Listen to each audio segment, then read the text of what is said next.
Pocket Hours is brought to you by Scout Real Estate. At Scout, we're doing things differently with our focus on legendary service and creating a community of producing agents to spur each other on to do higher quality work while keeping the clients at the center. Come see how it feels to work with a small group of committed brokers with the shared goal of upping their game. For more info, please contact Jennifer Nelson, founder and owner of Scout, 206-227-7966, or jennifer@scoutrealestate.com. Hello, folks. Jennifer Nelson here with Pocket Hours. I am thrilled to be able to share this interview with you with my very good friend and colleague, Kelly Satterfield. I have known Kelly for her entire career in real estate for the last 6 years, got the great honor of being one of her mentors, and now we get to work side by side at my brokerage, Scout. And I'm very excited for you to hear from her. Some of the things that you'll hear in this interview are about why Kelly chose to join a small firm versus a larger name firm, which I think is interesting conversation for all of us to hear. Her advice to newbies around boundaries, and all of us actually, about boundaries in this business, and then routine and time management, how important those are for a successful producing real estate career. One of the quotes that she says in this interview is, "You don't know what you don't know." And so surrounding yourself with people who know more than you is incredibly important to growing your career in real estate. Anyway, it's with great pleasure that I introduce Kelly Satterfield. Kelly Satterfield is in the house. Hey, Kelly. What's going on? I'm so glad you're on Pocket Hours. Thank you for being willing to do this interview. Thank you for having me. I'm so grateful. It's so fun to have not only a high producer, but also a really good friend of mine on the show. You know what? You know I love you. Yay. Well, okay. So we're going to get going because people are excited to hear from you and you have got a good story. And I love your story. And here's why. I'm going to share a little bit about this. The intro that you're going to hear that you just heard as you're listening to this about Kelly Satterfield is that she comes from a hospitality background, which we'll get into in a minute, but started in real estate with all of her personality and gusto and drive, and immediately shot up to being a really producing agent that has bringing home the bacon, and people love her and love the style that she does real estate. And so you're going to hear more about this on Pocket Hours today. And I'm excited. Here we go. Wow. Okay. So Kelly, tell us a little bit about how you got into real estate. What drew you to this industry? I came from a hospitality background. So I graduated with a hotel and restaurant administration degree from Washington State University. Go Cougs, have to throw that in there. That was 10 years of great experience. I have to say my first job ever was at Big Daddy's Drive-In in Auburn Nice. At 15 and a half. So the customer service aspect has always been in my blood. So I graduated hotel restaurant. I did internships all throughout my, my college career, because that's what was required to graduate from the program. It took me to a lot of cool cities. During my summers, I went down to San Diego after I graduated and worked in San Diego for 5 years. And I ended up moving back to Seattle after 5 years. People thought I was crazy. Why am I leaving San Diego and moving back to Seattle? And you're wondering that yourself right now, Right, aren't you? right. Having gone to San Diego a few weeks ago, why did I ever leave? Uh-huh. But I knew I wanted to buy a house. I really had this goal that I wanted to buy a house by the time I was 30. I don't know why it was that number. I wasn't able to do that in San Diego on a single income. Prices in San Diego were extremely expensive. And I was missing out on a lot of things in Seattle. Friends getting married, people having babies. I really wanted to get back and be with family. I worked for Visit Seattle, which is the destination organization that brings visitors into Seattle. So it transferred my hospitality career from hotels into working with amazing hotel and restaurant and attraction partners. So I was the director of sponsorship at Visit Seattle for a few years. And I just started getting to that point where I was working for people who I didn't love. I was working for a job I didn't love. I knew I wanted that freedom and flexibility one day. My mom was a stay-at-home mom when I was growing up. I knew kids were going to be in my future, and I wanted to set myself on a path that was going to be able to give me that opportunity. And I had some friends that were in the real estate industry. I had already bought my house by the time I was 30. I was fascinated by the industry. I knew that if you worked hard enough, the return could be really rewarding. And man, it was a big, scary risk. I was so scared to leave that every 2-week paycheck. And it still freaks me out sometimes. Fair enough. 6 years in. Yeah. But it was the best decision that I ever made. I was thinking about this question before I came on, and I literally remember the day driving my 1997 red Acura Integra away from my last day at Visit Seattle, which was a great run. I had a great experience working for them. And I remember my sunroof open. It was a sunny day in Seattle. And I was like, this is the first day of my new life. Nice. And I had already started studying for real estate. And 6 years in, it was the best decision I ever made. I love that. That's so great. And for those of you listening that are new in this industry or considering this industry, you have to know that Kelly Satterfield is one of the most risk-averse people I know. It's true. and so if she could do it, you could do it. True. Right? It's so true. Yeah. So that's a great story. I love that. And then you got into real estate. You joined a smaller boutique firm at the beginning, and you're now in another boutique firm. What kind of made you make that decision away from sort of a bigger firm? I had worked for corporate companies. I worked for Marriott. I worked for Starwood Hotels. I did the big corporate thing for so long.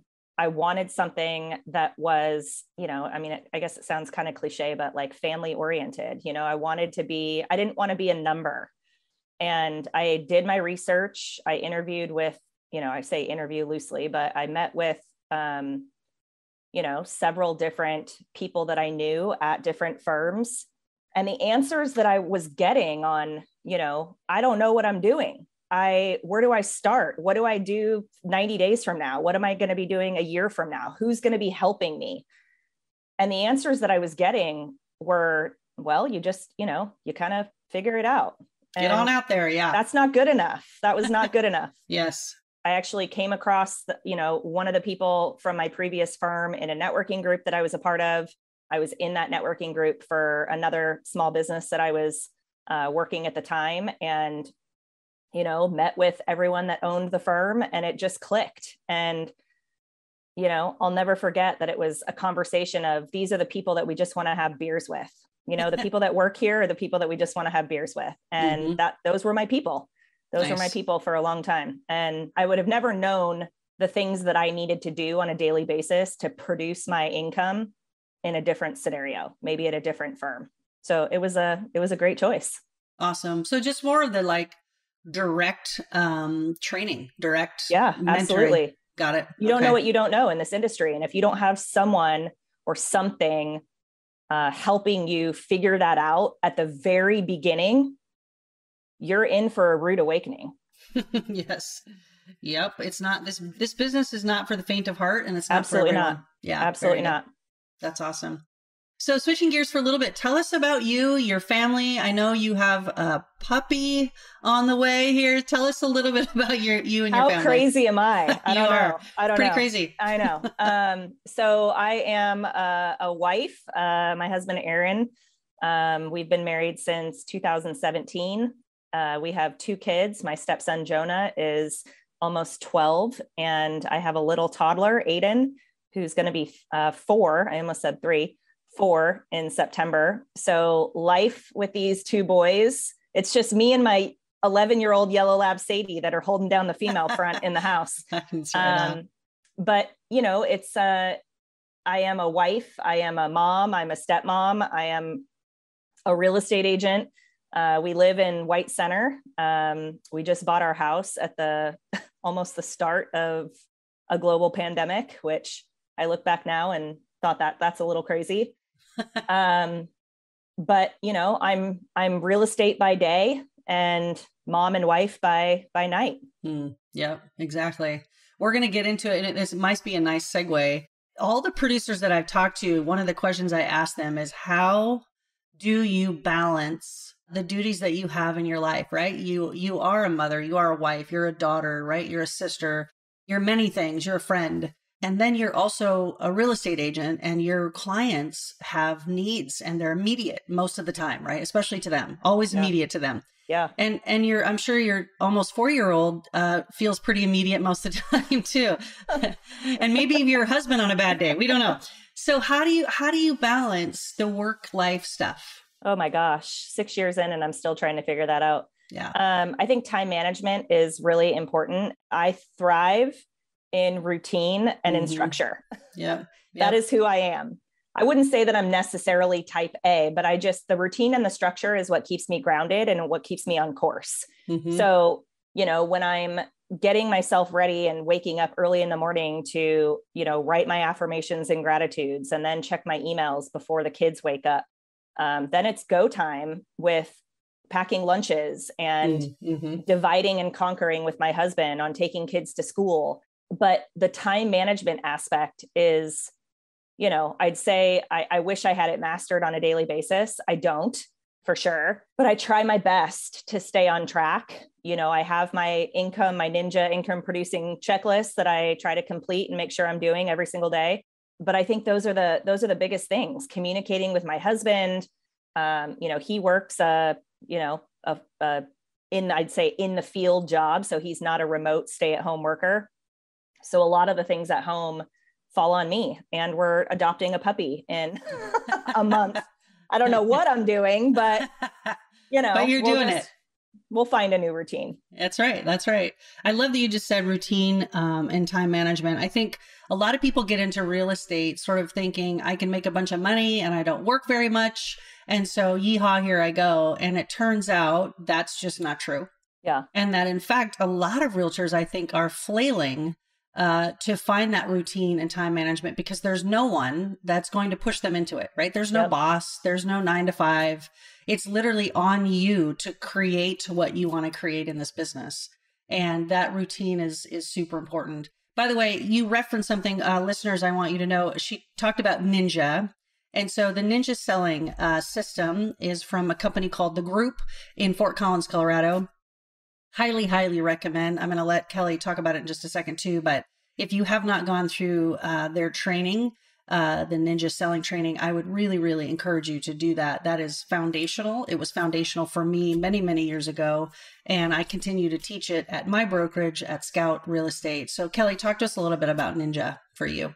Yeah. So at my previous firm, Ninja was a philosophy that was practiced on the daily. It was something that we picked up early on. It is comprised. I mean, if anyone's listening to this and they want to learn more about it, Google Ninja Selling, do yourself a favor and buy the book on Amazon, Ninja Selling. It will change your life and it will change your career. But that is the philosophy and the practice that I practice every day. And there's certain tasks that we're doing every day. And that is my job. My job is to complete those tasks. And those tasks are what fill my pipeline. The whole philosophy of Ninja has a lot to do with, yes, you're in the real estate industry and, you're selling houses and helping people buy houses and you want to keep that pipeline full. But the Ninja philosophy is all about human connection and not being that, car salesman that is so gross and icky on trying to pick up, people to fill your pipeline in that method. It aligns so much with, I think, who I am as an individual. Because I consider myself, having a database, and I say database, your sphere, your network, whatever you want to call it, of people from my entire life. I could probably count on one hand how many people I keep in contact with high school, but some of my best friends are from college. I still keep in contact with so many people that I worked with in the hotel industry. And so having that human connection with people and following the Ninja philosophy is what truly keeps my pipeline full.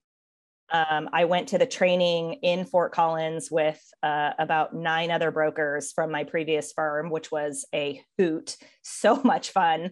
But it was taught by Larry himself. And, I think that made a huge difference in actually taking that training from Larry, but it was life-changing. It was a week of nitty-gritty, evaluating yourself as a human, really getting into the mindset and the zone of staying grateful and practicing.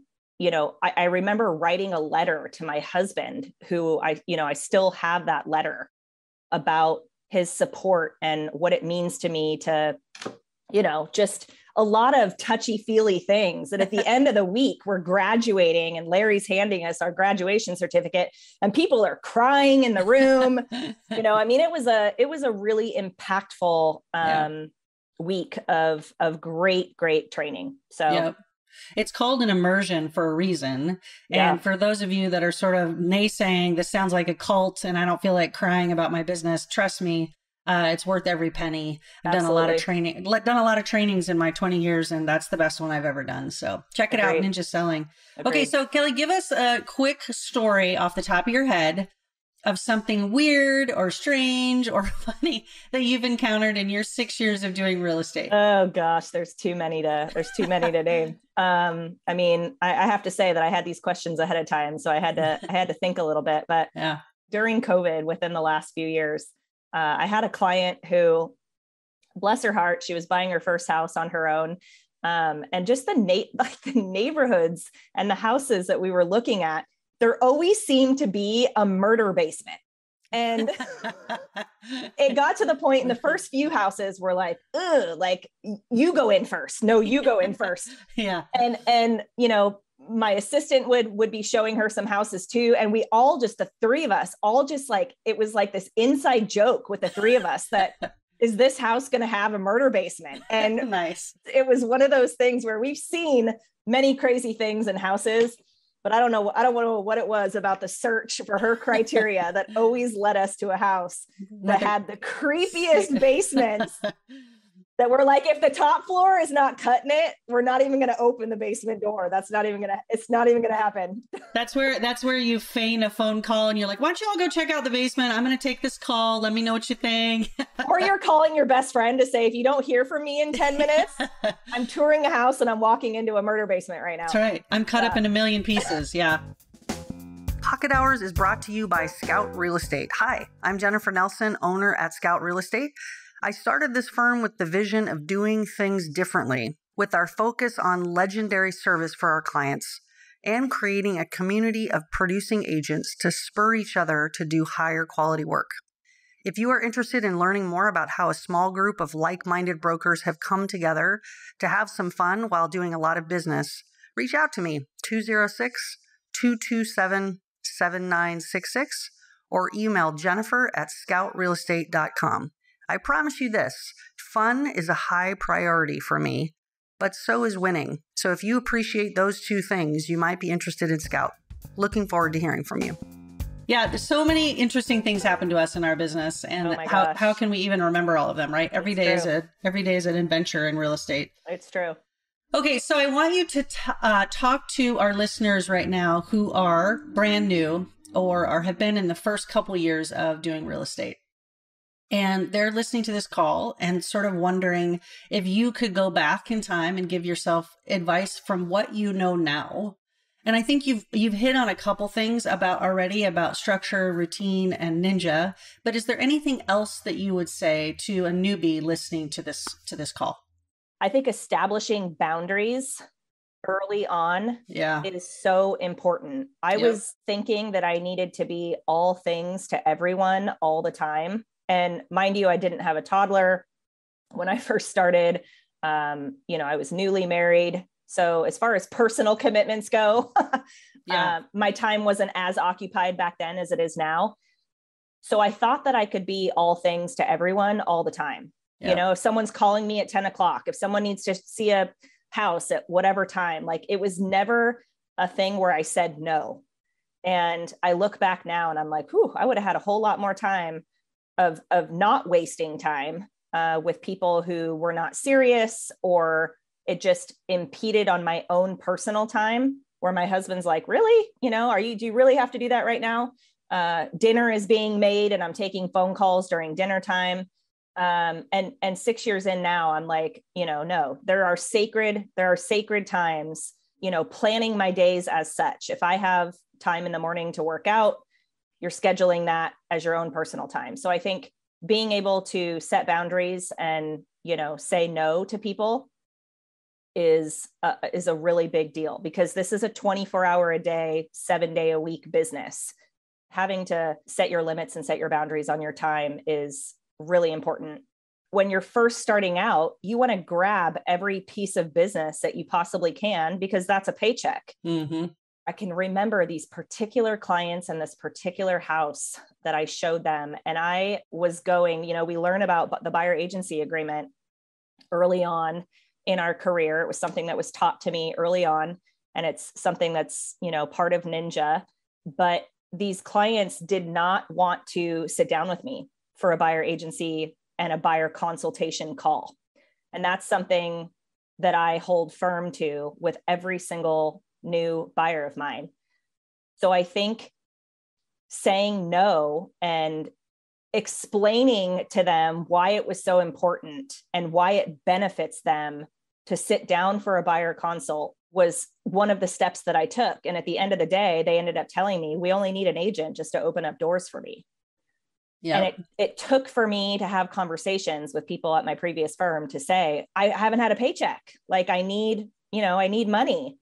And I remember people telling me, you're going to run yourself into the ground with these particular people if you're not setting boundaries and sitting down and actually establishing that relationship and doing the buyer agency consult, all those things.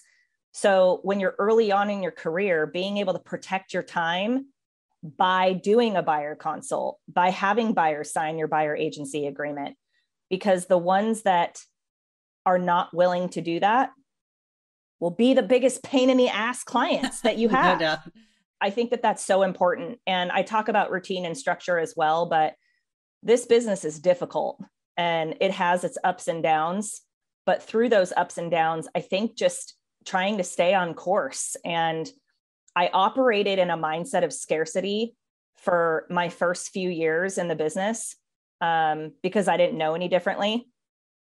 And I think staying grateful and staying on course and doing your daily income producing checklist and keeping yourself around a community of people, whether that's your firm or your support group, your friends, your family, whatever, that are going to keep you motivated and keep you going is so important. This business can be so isolating, and it has been over the last few years. I mean, that was a true test over the last few years when people start working from home. And I thrive in an office environment and having that structure in an office environment. So whatever your work style is, just making sure that you've got people that are holding you accountable to your productivity, because it's so easy to be at home and, throw in a load of laundry and go to the grocery store in the middle of the day because we have that luxury. But just making sure that you can do all those things too. That's the luxury of the job. But if you're not doing the things that are going to fill your pipeline, it's going to be a rude awakening when you don't have any business coming in. So no paycheck. Yeah. Right. I think there's things that you can set yourself, you can lay the groundwork for yourself early on that will carry through and will benefit you years down the road.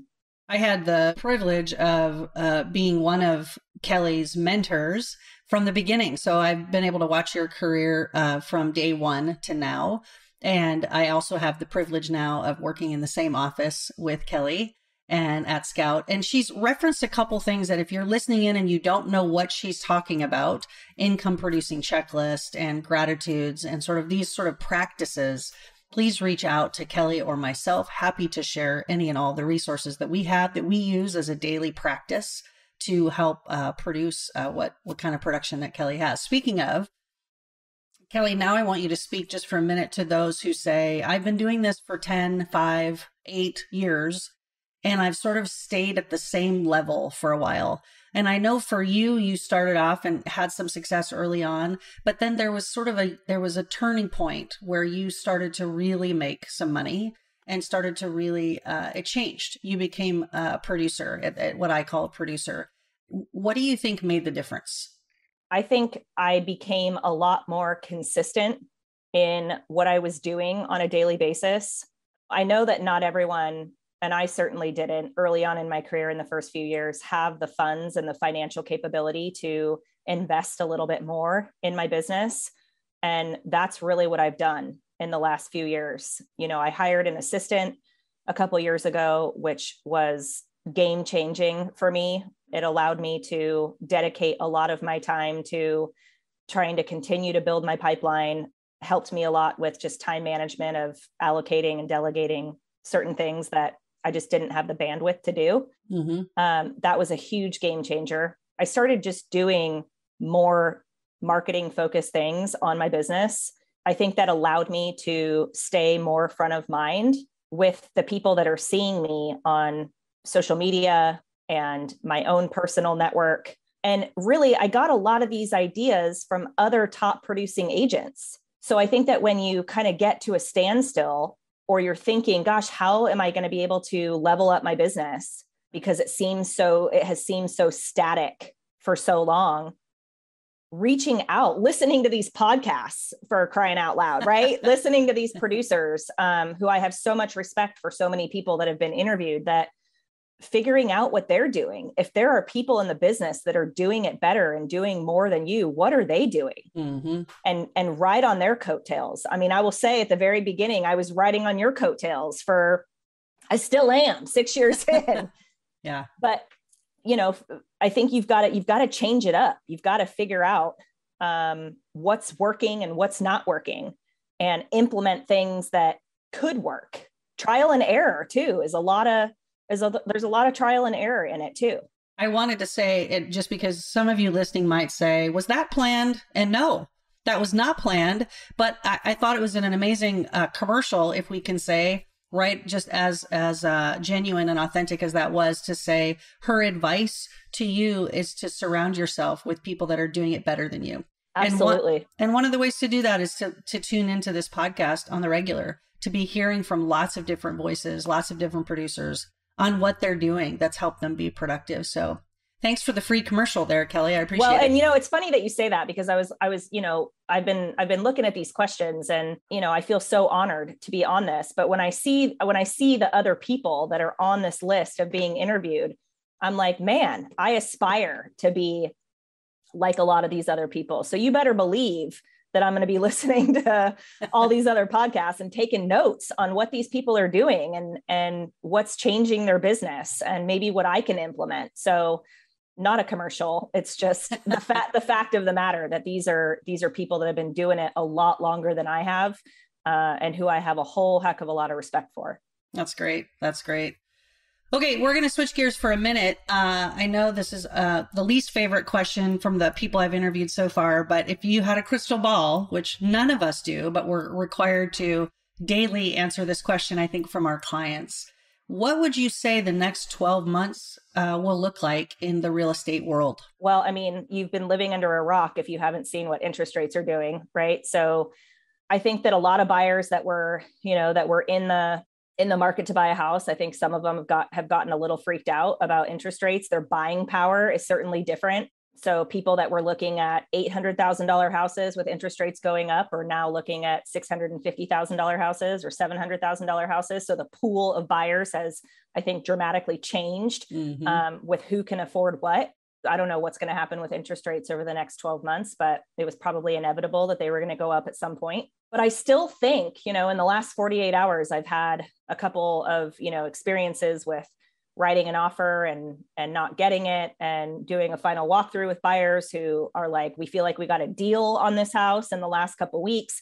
I still feel like it's the market of the week, the market of the day. What can happen with one house can be dramatically different with what happens with another house. So true. So, and I'm telling my buyers that all the time, when they're asking me, what do you think this house is going to go for? What do you think is going to happen a couple months from now? I mean, who the heck knows? Sometimes there's no rhyme or reason to what you're seeing that's happening in the marketplace right now. So I think it's really important. I know you asked me the question of what I think is going to be happening over the next 12 months. I think that it's super important for anyone who's a buyer who's diving into the marketplace is to be prepared. And you should be having those strategic conversations with buyers that run the gamut of how they can be super strategic if they have to. And if they don't have to, then that's great. Yeah. But if they have to throw all their cards on the table, what is that going to look like? And I think for sellers, it's still a obviously a really strong market for sellers. But if things start to soften, which I've been having a lot of conversations with agents over the last few days, that they're feeling like things are tending to get a little bit softer, that, sellers, you have to set the expectation right away with your sellers and your listings that, it might not be a situation where you're getting $100,000 above list price. Like the market will set what the outcome is of where it lands in price. So that's my take. That's my take. I like it. This is kind of perfect timing, but I know we were talking yesterday at our meeting for Scout Brokerage just about some of the numbers and the data, and being able to really look back at the data, be able to say to a seller in your area over the last 3 months, here's the list to sale price ratio. And that is different as we looked at it Monday than it was 3 months ago. Right. And it's hovering right around that 100%, which it's funny to say, oh my gosh, I'm only going to get list price, right? But that's what's happening. And that's that softening that you're talking about, is that we're seeing that numbers shift, and being able to have that information readily available for your sellers is really important. Thank you for that answer. The stats don't lie. Stats don't lie. That's right. Okay, Kelly, I have 3 more questions for you. Here we go. Okay. Ready, set, go. All right. So here's the vulnerable part of the interview. What's hard for you about this business? Oh my gosh. I didn't know that I had to be a therapist. No one told me that. Nice. No one told me that when I signed up for this. Yes. No, I mean, truly, I think that I am a person who gets a little too quickly attached to the outcome. I have to oftentimes draw a line with my clients, and a lot of my clients are friends, being able to stay the course and being able to coach them, but also being a therapist and letting them know that things will work out as they should. That's a really hard thing. Having the bumps along the way, and having the confidence in knowing that I know what I'm doing. 6 years in, I know what I'm doing now. Yeah. And man, I've had some clients in the past that give me a run for my money on wanting to control the process. So I think staying confident in making sure that the people that I'm working with know that I control this process and they make all the decisions. But that can get hard sometimes. What else is hard? My gosh, staying on course and staying consistent on a daily basis, the ups and the downs of, we're on a full commission-based job. So yeah. Making sure that, it's sometimes a little nerve-wracking on when your next closing is going to happen. But I think staying grateful and staying in the mindset that you're doing this business for a reason, that's what gets me through every day. I'm super grateful that I have that flexibility, and that this business has provided me more in the last 6 years than I ever thought it could. That's great.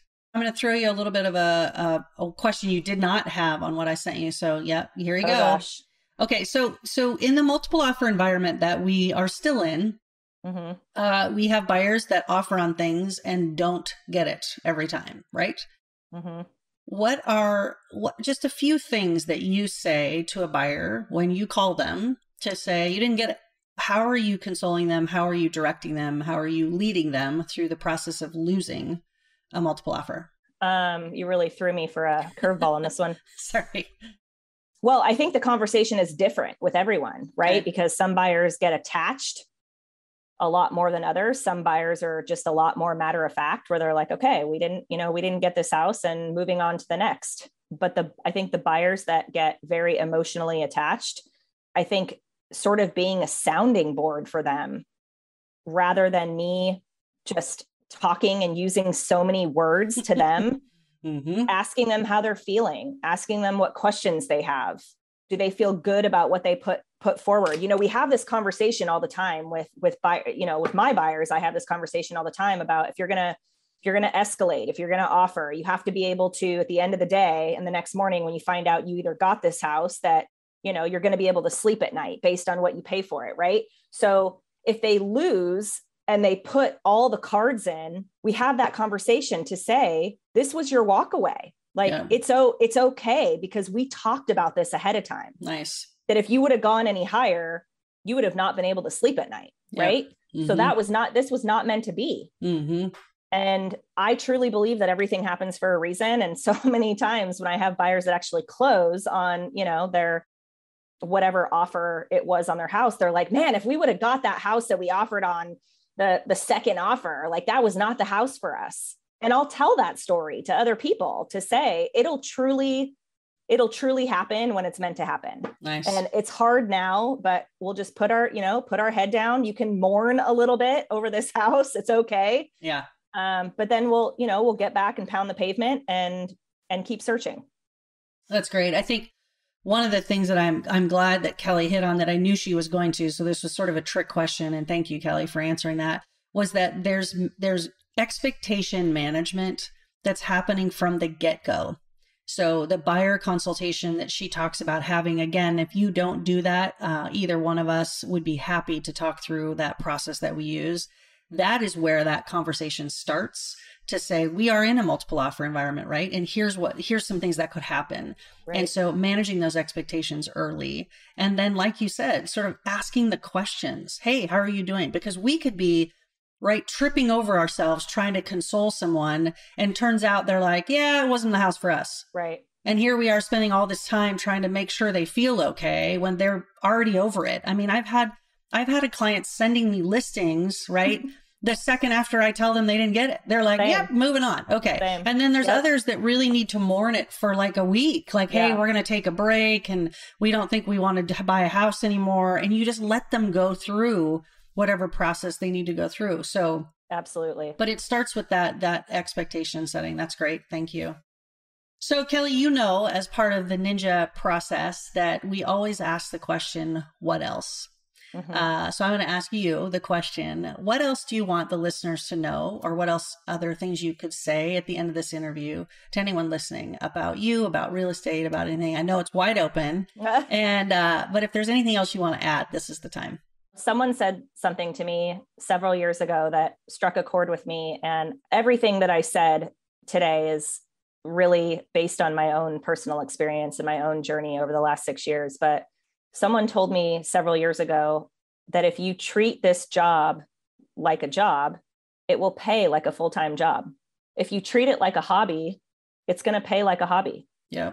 I mean, that sticks with me all the time.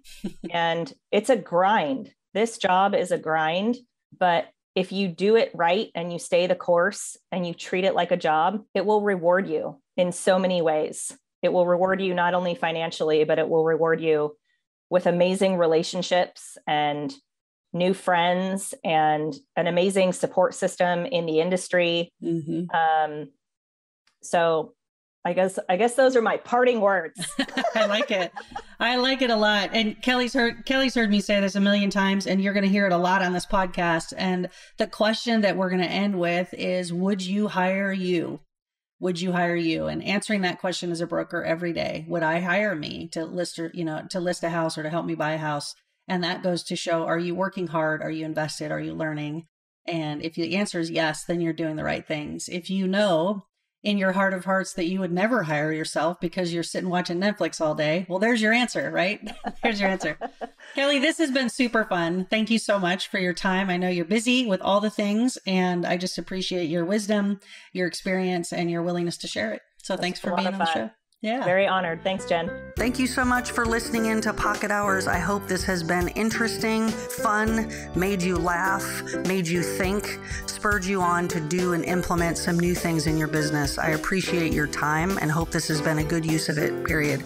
Now, go be the agent you would hire.